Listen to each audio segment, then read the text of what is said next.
All right, welcome everybody. This is my take on things I wish I knew when I first started playing guitar. And you're looking right at it, right over there, the metronome. I wish I knew about a metronome when I first started playing guitar.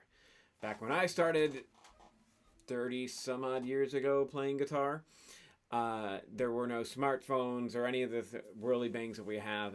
Easy access today, so I had no clue what a metronome was. I just thought I would play along with my favorite albums, with my CDs, and with whoever else was there and just do the thing. But I never got to establish a healthy sense of time internally and keeping a beat. This led to the embarrassing moments of me playing with a very well-renowned bass player and finding out that I couldn't keep time to save my life. I was going ahead, I was going behind, I was trying to catch things, I wasn't in the groove. And he looked at me and goes, "Do you want a metronome?" And I replied, "No." And he replied back to me, "You should buy one." So I did. After that lovingly embarrassing moment that kind of got my attention in a good way, I went to the local music store, spent the probably $15 it was to get a metronome, which was a nice little digital thing with a battery powered one, and sat down, turned it on, and had no idea what to do with it.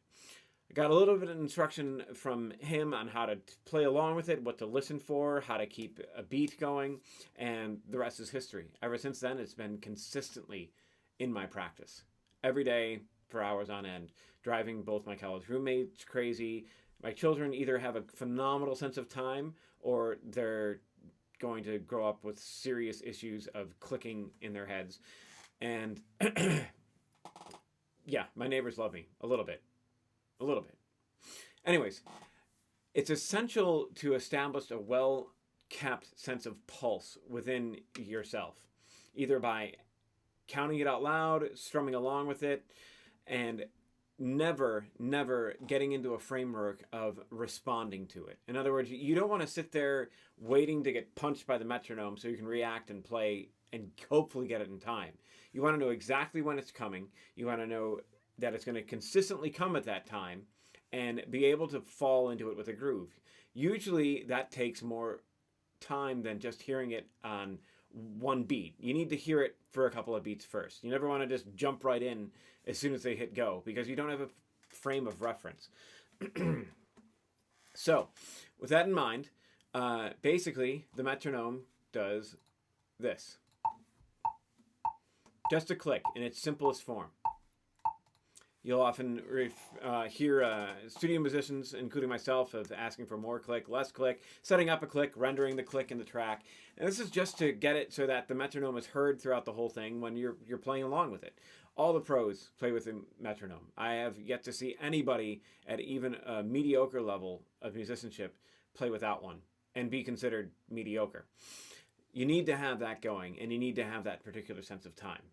So in order to practice this, the first thing, and this is referring to what I said before, is to get into the idea that this is cyclical. It'll always come about at the same time. It's never going to come ahead. It's never going to get faster. It's never going to get slower, at least in general practice. Going along with the song, it could be speeding up and slowing down, but that's a whole different subject. We're sticking with just absolute basics.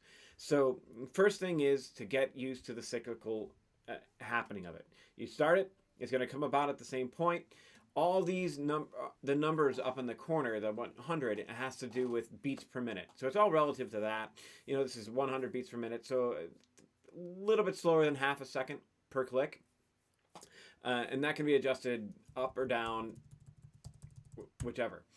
The labeling on it, the andante, moderato, allegro, presto, lento, so on, those are musical terms for how fast something should go. So if you're ever picking up a piece of music and it has that terminology there, that's what they're referring to. And it's a semi-wide girth of what's considered one tempo and what's considered another. As it gets close to this transitioning point, people argue back and forth, but basically if it's allegro, it should be a little bit faster.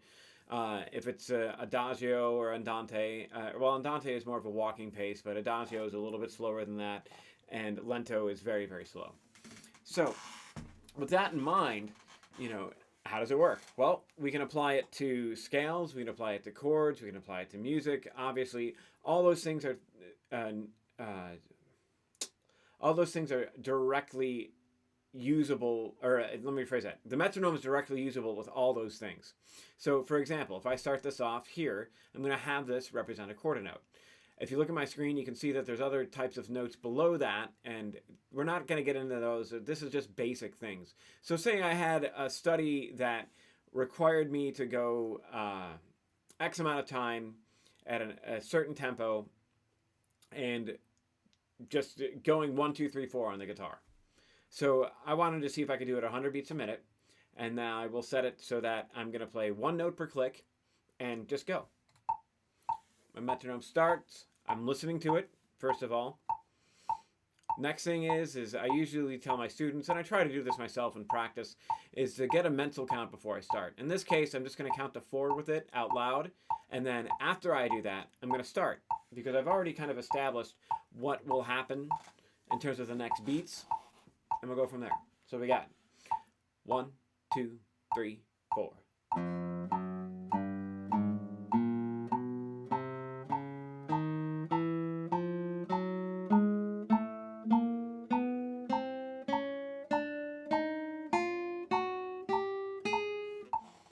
Straightforward, simple, learning to play with it, execute it, everything together.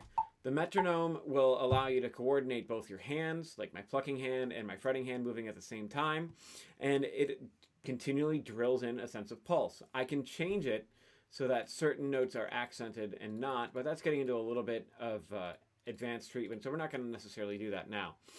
If I wanted to apply this with strumming, I could turn this into just a regular old strum to just get used to going along and making sure that my chord switching is in time. So this will be something where it's going from G to C to D, just your basic chord progression.